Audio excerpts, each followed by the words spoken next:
Video disclaimer. This video only. Entertainment purpose. Please don't take seriously. Hello guys, आपका स्वागत है आपके अपने चैनल डार्क वर्स हिंदी में। गाइस, हम आज के वीडियो में देखने वाले हैं रिएक्शन वीडियो। अगर आपको पसंद आए तो लाइक, शेयर और कमेंट जरूर करें। अगर आप चैनल पर नए हैं तो चैनल को सब्सक्राइब जरूर करें। तो चलिए शुरू करते हैं। नमस्कार, वेलकम टू करियर 247 में प्रशांत धवन। भारत कभी भी एक वैसल स्टेट नहीं बनेगा। रिसेंटली ये स्टेटमेंट दी है फ्रांस के प्रेसिडेंट इमैनुअल मैक्रोन ने। ना जैसे आप लोग जानते हैं, डोनाल्ड ट्रंप ने रिसेंटली दो कंट्रीज के लीडर्स को काफी टारगेट किया। एक तो फ्रांस के इमैनुअल मैक्रोन और दूसरे भारत के नरेंद्र मोदी। और इंटरेस्टिंग बात देखिए, हाल ही में कुछ ही दिनों पहले भारत के विदेश मंत्री डॉक्टर एस जयशंकर ये गए यूरोप के एक बहुत ही इंपॉर्टेंट टूर पे। इन्होंने दो कंट्रीज को विजिट किया, एक तो लक्समबर्ग और दूसरा फ्रांस। फ्रांस में जब ये इमैनुअल मैक्रोन से मिले पेरिस में, वहां पर मैक्रोन की तरफ से स्टेटमेंट आई थी कि भारत जैसे देश किसी के भी वैसल नहीं बनना चाहते। एक वैसल स्टेट भारत कभी नहीं बनना चाहेगा।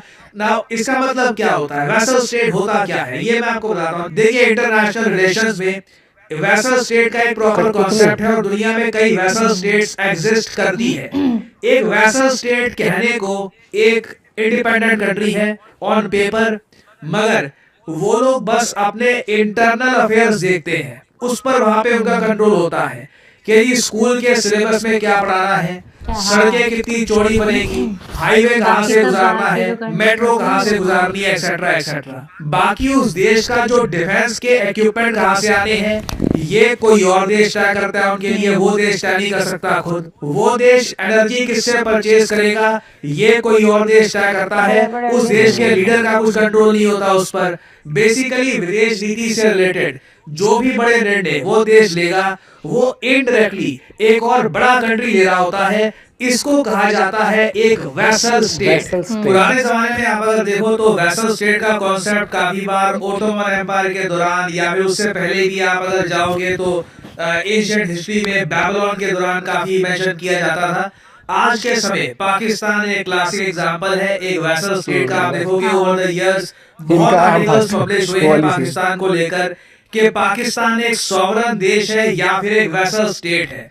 क्योंकि या तो ये हमेशा चाइना के हिसाब से अपनी विदेश नीति बनाते हैं या फिर जैसे आज के समय यूनाइटेड स्टेट्स ऑफ अमेरिका के हिसाब से अपनी पॉलिसी बना रहे हैं। नाउ भारत पाकिस्तान के कंपैरिजन में एक वैसल स्टेट बिल्कुल भी नहीं है। ये बात पाकिस्तान के former prime minister Imran Khan खुद कह चुके हैं कि ये होता है देश, ये होती है foreign policy.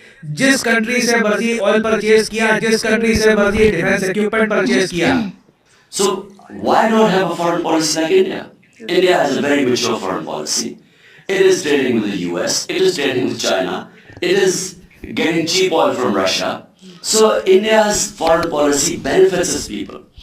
Now, Imran Khan ने अपने टेन्योर में बहुत बार भारत का एग्जाम्पल दिया है। मुझे लगता नहीं है कि इतिहास में किसी भी वर्ल्ड लीडर ने भारत की विदेश नीति की इतनी प्रशंसा करी होगी, इतनी तारीफ करी होगी जितनी इमरान खान ने करी थी। क्योंकि वो डायरेक्ट कंपैरिजन देखते थे और परहैप्स काफी हद तक फ्रस्ट्रेटेड भी फील करते थे कि इंडिया जो कर पा रहा है वो पाकिस्तान नहीं कर पा रहा, आज भी टू बी ऑनेस्ट नहीं कर पा रहा। और इमैनुअल मैक्रोन ने रिसेंटली डॉक्टर एस जयशंकर के सामने बहुत इंपॉर्टेंट स्टेटमेंट दिया। ना पहली बात तो आपको समझना होगा कि डॉक्टर एस जयशंकर यहाँ पर फ्रांस में किस मीटिंग में पार्टिसिपेट करने के लिए गए और उस मीटिंग में किस तरीके से यूएसए को सबसे पहले एक बहुत ही स्ट्रॉन्ग मैसेज भेजा। तीन देशों ने, फ्रांस, पोलैंड और जर्मनी ने। देखिए, यूरोप में एक बहुत ही फेमस ग्रुप है इन तीन देशों का जिसका नाम है वेइमार ट्रायंगल। इन कंट्रीज का समिट होता है हर साल और इतिहास में पहली बार रिसेंटली भारत के विदेश मंत्री डॉक्टर एस जयशंकर को वेइमार ट्रायंगल के समिट में इनवाइट किया गया। ना इस बार का जो समिट है, यहाँ पर इन तीनों देशों ने एक बहुत ही टफ स्टांस लिया ग्रीनलैंड के इशू को लेकर। ग्रीनलैंड जैसे आप लोग जानते हैं दुनिया का सबसे बड़ा टापू है, डेनमार्क का पार्ट है। ग्रीनलैंड बिल्कुल यूरोपियन यूनियन में आता है और डोनाल्ड ट्रंप चाहते हैं कि ये ग्रीनलैंड को कब्जा ले यूएसए के लिए। इस पे आप देखोगे मैंने वीडियोस भी अपलोड करी है, शॉर्ट भी अपलोड करी है। ग्रीनलैंड एक बहुत ही बड़ा इशू बन चुका है आज के समय यूरोप और यूएसए के बीच में। और यहाँ पे आप देख पाओगे Europe unites to defend Greenland. पूरा यूरोपियन यूनियन आज के समय ग्रीनलैंड की रक्षा में खड़ा है। यहाँ पे आप देख पाओगे जर्मनी, फ्रांस और पोलैंड का जो वाइनार समिट है, वहां पे साफ साफ बोल दिया गया कि Greenland is not for sale. Greenland कोई ऐसा नहीं है कि यूएस परचेज कर सकता है डॉलर्स में पे करके, और उसके अलावा आप समझ लीजिए कि जो मिलिट्री ऑप्शन है वो तो कंप्लीटली रूल आउट कर दी गई है। तो जब फ्रांस, जर्मनी, पोलैंड ये मैसेज सेंड कर रहे थे यूएसए को, उसी टाइम फ्रांस के प्रेसिडेंट इमैनुअल मैक्रोन ने यूएसए की निंदा करी है और ये कहा है कि USA is turning away from its allies. जो इनके हिस्टोरिकल एलाइज रहे हैं उनका समर्थन, उनके डिफेंस में यूएस नहीं आ रहा।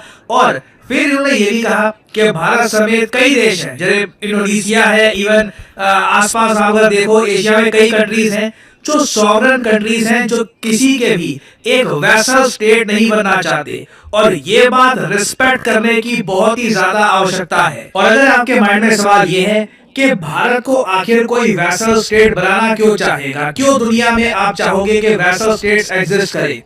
देखो, ये एक जियोपॉलिटिक्स का बहुत ही पुराना सिद्धांत है, कई सदियों से ये चलता आया है। जब दुनिया को डिवाइड किया जाता है महाशक्तियों में, तब बनती है वैसल स्टेट्स। यहाँ पे आप देख पाओगे इमैनुअल मैक्रोन, नाउ अगेन मैं रिपीट करूंगा, इमैनुअल मैक्रोन आज के समय में कहूंगा perhaps one of the most intellectual और वाइज लीडर्स हैं दुनिया में। इन्होंने रशिया के खतरे के बारे में कई साल पहले वार्निंग दी थी, उसके बाद जो हुआ दुनिया ने देखा।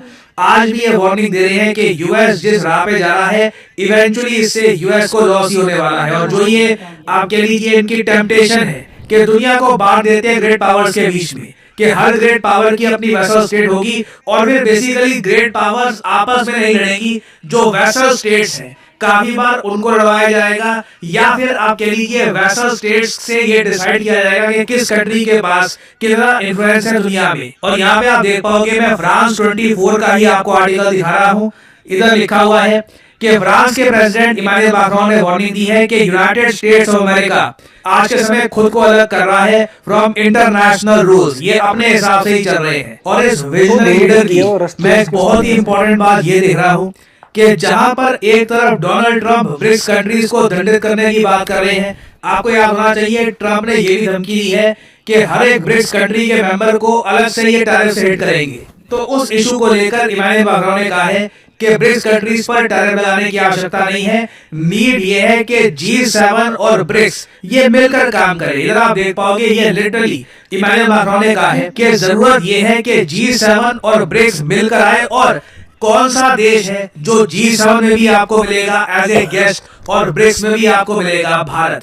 पिछले कई सालों से लगातार G7 देश के जब समिट होते हैं तब वहां पर भारत को भी इनवाइट किया जाता है as a special guest. Most probably जब यूएस होस्ट करेगा 2026 में G7 समिट, तब भारत को भी ये इनवाइट करेंगे। देखना होगा वैसे कि नरेंद्र मोदी जी ये डोनाल्ड ट्रंप से मिलने के लिए जाते हैं यूएस में या नहीं, क्योंकि वैसे ये बात तो तय हो गई है कि इस साल भी डोनाल्ड ट्रंप भारत नहीं आने वाले। क्वाड समिट लग रहा है कि इस साल भी नहीं होगा। शायद यूएस जेडी वैंस को भेज सकता है, या फिर अपने जो विदेश मंत्री है उनको भेज सकते हैं ये लोग, may be that can happen. But Trump का लग रहा है कि अगर प्लान बनेगा भी भारत में आने का तो वो 2027 का बनेगा। तो खैर G7 में जो होगा सो होगा, देखा जाएगा। बट आप इमैनुअल मैक्रोन की जो विजन है वो देखिए, वो साफ साफ आइडेंटिफाई कर चुके हैं भारत को कि भारत का यहाँ पे क्रिटिकल रोल होने वाला है। भारत जोड़ सकता है G7 और ब्रिक्स को, और हम एक ऐसी दुनिया में काम कर सकते हैं जहाँ पे हम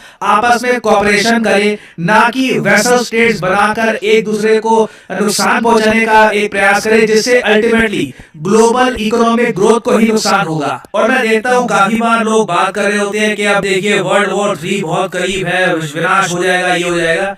मैं भी आपको बता दूं, भारत के प्रधानमंत्री, फ्रांस के प्रेसिडेंट, और इवन मैं कहूंगा जर्मनी के भी जो चांसलर है, जब तक ऐसे मैच्योर लीडर्स हैं, मुझे लगता नहीं है कि हम लोग तबाही के बहुत करीब हैं। कोऑपरेशन एक ज्यादा अच्छा सोल्यूशन है। इसी महीने के अंत में क्वाइट पॉसिबली मुझे लग रहा है कि इंडिया यूरोपियन यूनियन का एक फ्री ट्रेड एग्रीमेंट या तो साइन हो जाएगा, या फिर बातचीत उसकी बहुत आगे और चली जाएगी, और आई थिंक अगले महीने तक एक बड़ी न्यूज सामने आएगी। So great things are happening. चाहे यूएसए के ट्रेड डील को लेकर थोड़ा सा इशू चल रहा हो, बट यूरोपियन यूनियन के साथ जो एफटीए है ये स्पीडली आगे बढ़ रहा है और यूरोपियन कंट्रीज ओवरऑल आप अगर देखें तो भारत की इंपॉर्टेंस समझ चुकी है। परहैप्स डोनाल्ड ट्रंप की हरकतों ने भारत की इंपॉर्टेंस को कई गुना मल्टीप्लाई कर लिया है यूरोप की नजर में।